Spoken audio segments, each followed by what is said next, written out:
بسم الله الرحمن الرحيم وأهبينما أحده أو إسنين أي سو قليسو أفرت بشا جانوري سنة كاللبكن لباتن يلح أو كوبهاغن شن يطبنك بشا رجب سنة كن أفر بقول أفرتن يطضبا تاريخ ده هجرية ده كسو دوادا مركله يبرامجكي قبانها قضبدا آن إذي كوغوهينانا وحا كمدا روشكا أو دول هورله كقابسدا يوكرين يدو لحقيقي سنة كي لماذي لبكن لباتن يشان uu gacanta ku dhigay dhulkii ugu ballaarnaa wixii ka dambeeyay markii colaadan ay bilaabatay 4 sano ka hor waadna ku mahadsantihiin daawashada barnaamijka dagaalka Ukraine iyo Ruushka militariga Ruushka ayaa ku dhawaaqay in ay la wareegeen tuulo ku taal waqooyiga bari ee Ukraine gaar ahaan gobolka Kharkiv wasaaradda gaashaandhigga Ruushka ayaa bayaan ay soo saartay waxa ay ku sheegtay in ciidamadoodu ay qabsadeen tuulada Badole oo qiyaastii 5 kiiloomitir u jirta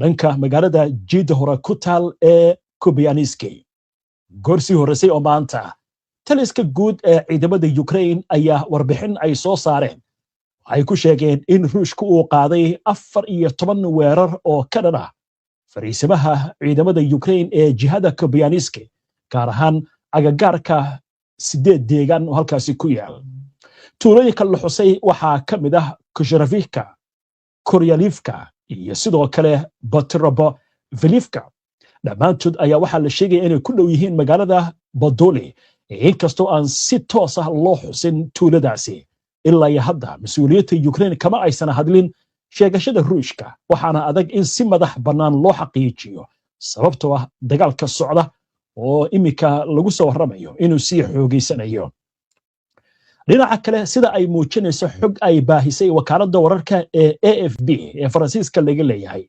ciidamada Ruushka ayaa sameeyay horumarkii ugu ballaarnaa ee dhanka dagaalka sanadkii 2025 ee dhowr maalmood ka hor dhamaaday tan iyo markii uu dagaalku bilowday 2022 xogaha dhanka diblomaasiyadda madaxweynaha Ukraine Volodymyr Zelensky ayaa bishii December kula kulmay Washington madaxweynaha Mareykanka Donald Trump si ay uga wada hadlaan qorshe lagu soo afjarayo dagaalka balse arrimaha xasaasiya ayaa horyaal arrintaasi si gaar ah dhulka Ukraine la doonayo inay ka tanaasusho Ruushka ayaa sidoo kale muujiyay inuu adkaynayo mowqifkiisa kadib markii uu Kiev ku eedeeyay weeraro diyaaradaha aan duuliyaha lahayn oo lala beegsaday goob la sheegay in madaxweynaha waddankaasi Ruushka Vladimir Putin uu ku haydo sida laga soo xigtay macadka daraasaadka dagaalka ee magaciisa loo soo gaabiyo ISW Ruushku wuxuu sanadkii dhamaaday ee 2025 uu qabsaday in ka badan 5600 oo kiiloomitir oo dhul ah oo laba jibaaran taasi oo ka badan wixii uu qabsaday 2023 oo la isku daray hadda Ruushku wuxuu gacanta ku hayaa ku dhawaad 19.4 dhulka Ukraine oo ay ku jirto goobaha muhiimka ah ee ku yaala gobolada bari iyo koonfurta waddankaasi Ukraine wahagaag wararkaas halkaas aynu ku dhaafno imika waxaan u gudbaynaa xagga Latin America iyo caawa waxaa ka aloosan xiisad aad u culus arrintan waxay salka ku haysaa kadib markii Mareykanku shalay sida hadalka loo yiri ay ka qafaasheen magaalada Caracas ee caasimadda Venezuela madaxweynihii waddanka Venezuela Nicolas Maduro oo la filayo in maalinta bariya maxkamad la soo taago Colombia ayaa markaa imika waxay wadaa abaabul ciidan maxaa yeelay madaxweynaha Mareykanka ayaa toos wuxuu ugu hanjabay madaxweynaha waddanka Colombia haddaba aynu eegno war amurtan la xiriira dowladda Colombia ayaa xaqiijisay in ka badan 30,000 oo askari la geeyay xuduudda dheer ee ay la wadaagto Venezuela iyadoo laga cabsi qabo in xiisadaha gobolku ay saameyn ku yeeshaan dhanka amniga iyo sidoo kale arrimo bini'aadantinimo oo dalkaasi la soo gudboonaada wasiirka gaashaandhigga ee Colombia Pedro Sanchez ayaa sheegay in ciidamada la geeyay aagaga istiraatiijiga ee xuduudda isla markaasna diiradda saarayaan sugidda amniga la dagaalanka kooxaha hubaysan iyo ka hortagga tahriibinta mukhaadaraadka iyo hubka tilaabadan ayaa sidoo kale lagu sheegay mid looga hortagayo la dhaqaaqiyo sida hadalka loo yiri sharci darro ah oo ka imaan kara xadka Venezuela madaxweynaha Colombia Gustavo Petro ayaa sheegay in dowladdiisu ay si dhow ula socoto xaaladda isla markaasna ay diyaarinayso qorshayaal waxa looga qabanayo qulqulka qaxootiga haddii xiisaddu ay sii kororto. Colombia ayaa horay waxa ugu sugnaa malaayiin muwaadiniin reer Venezuela kuwaasi oo sanadihii ugu dambeeyey waddankaasi galay. Mas-uuliyiinta ayaa tilmaamay in ciidamadan aysan ku jirin hawl weerar ah balse ay qaadanayaan tillaabooyin difaac iyo feejignaan isugu jira. xuduudda Colombia iyo Venezuela ayaa muddo dheer waxay la daala dhacaysay falal amni darro ah iyadoo ay ku lug lahaayeen kooxaha hubaysan burcadda iyo shabakadaha dembiyada abaabulan ee halkaasi ka howlgalaya. Colombia ayaa ku celisay baaqeeda ku aadan in xalka diblomaasiyadda loo helo xiisadda gobolka si looga fogaado qalalaasi xaaladda uga sii dari kara. Wahagaag haddaba waddanka Venezuela oo madaxweynahoodii Maraykanku ay ku haystaan magaalada New York ayaa imika waxaa la sheegaya abaabul ciidan in ay wadaan ciidamada waddankaasi, laakiin waa goor xeero iyo fanaal ay kala dhaceen oo madaxweynihii intii qolkiisa jiifka loogu galay halkaasi laga watay. dowladda waddankaasi war bay soo saartaa caawa, weliba waxay sheegaysaa dad badan inay ku dhinteen markii la qabanayay Nicolas Maduro. Maraykankuna hajabaad ayay soo saareen. sheekadaas waa sheekooyinkaas iyo weliba sheekadii ugu dambeysay ee barnaamijka intaan u gudbin aynu ku hakanno dhigo wehelkaaga wararka. waa hagaag bal markan waxaynu eegaynaa Maraykanka wuxuu u dhaaranayaa waddanka Venezuela oo madaxweynahoodii sida hadalka loo yiri shalay laga soo qafaashay magaalada caasimadda ee Caracas isla markaasna maalinta bari la filayo in maxkamad la soo taago. haddaba aynu eegno war goor dhaweyta u jeediyey xogayaha muraha dibadda ee Maraykanka Marco Rubio wuxuu muujiyey inaysan meesha ka saarayn ikhtiyaarka dhanka dhulka ah oo lagu qaado waddanka Venezuela isagoo carabka ku adkeeyay inay sii socon doonaan hawlaha halkaasi ay ka wadaan iyo joogitaanka military ee ballaaran ee Maraykanka gobolka Caribbean-ka ciidamada ku geeyay. wuxuu tilmaamay in cunaqabataynta sidoo kale shidaalka ay sii socon doonto.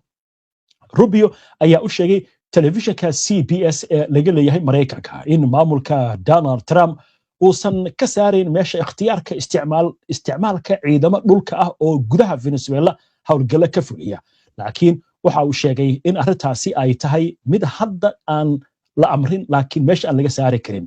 xogayaha muraha dibadda ee Maraykanka ayaa intaasi ku daray in dakhliga ka soo baxa shidaalka uusan gaarin dadka reer Venezuela balse la dhaco sida hadalka uu dhigay. taasi wuxuu sheegay inay tahay sababta loogu soo rogay xayiraadda. wuxuu carabka ku adkeeyay in waaxda shidaalka Venezuela ay tahay mid aad u liidata u baahan gargaar iyo dib u habeyn ballaaran. Rubio waxa uu saadaaliyay in isbeddel lagu samayn doono maamulka warshadaha shidaalka si ay uga faa'iideystaan shacabka Venezuela waa sida hadalka u dhigaya isla markaasna loo joojiyo tahriibinta mukhaadaraadka. wuxuu yiri waxaan dagaal kula jirnaa ururada ka ganacsada daroogada mana ahan buu yiri Venezuela. Maraykanka ayaa sabtidii weerar ay ku qaadeen magaalada Caracas waxay ku qafaasheen madaxweynihii Venezuela Nicolas Maduro kadib howlgal military taasi oo soo afjartay olole cadaadis ah oo socday muddo bilooyin ah. diyaaradda sidee Maduro iyo xaaskiisa Celia Flores ayaa xalay gaartay magaalada New York waxaana la sheegay in lagu wado in la soo taago maxkamad ku taal degmada Manhattan ee magaalada New York. intaa marka laga tago arrinta la yaabaya waxay tahay madaxweyne ku-xigeenkii Venezuela way dhaaranaysaa waxay leedahay waa in la soo daayaa madaxweynihii iyo xaaskiisii.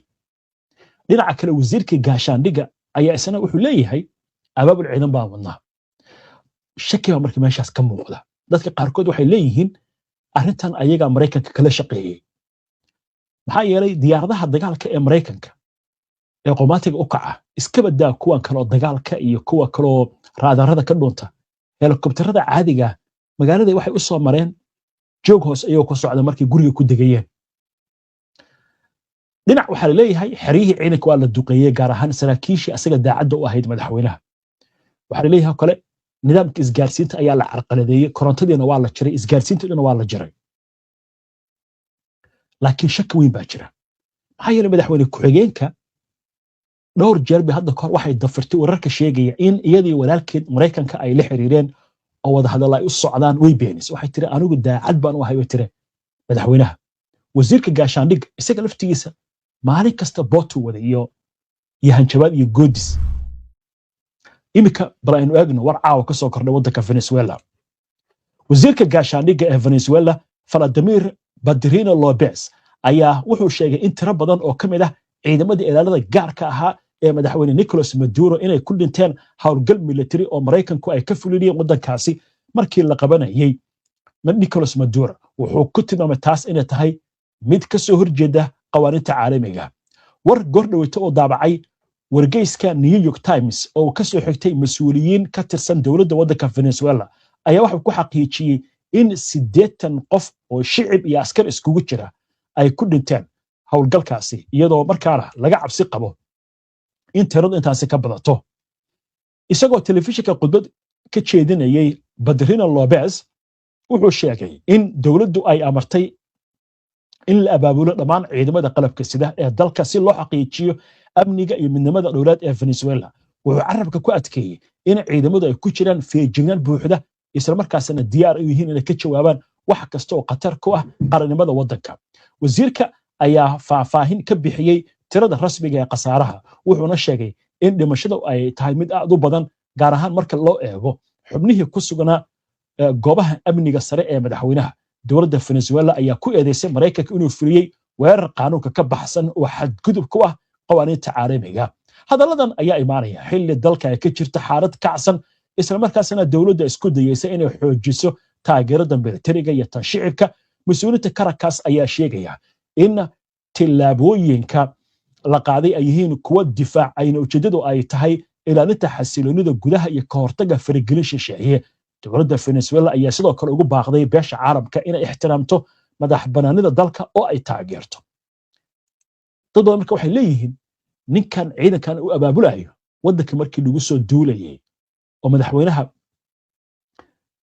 la qaadanayay maxay u difaaci waayeen? Hadda maxay qaban karaan?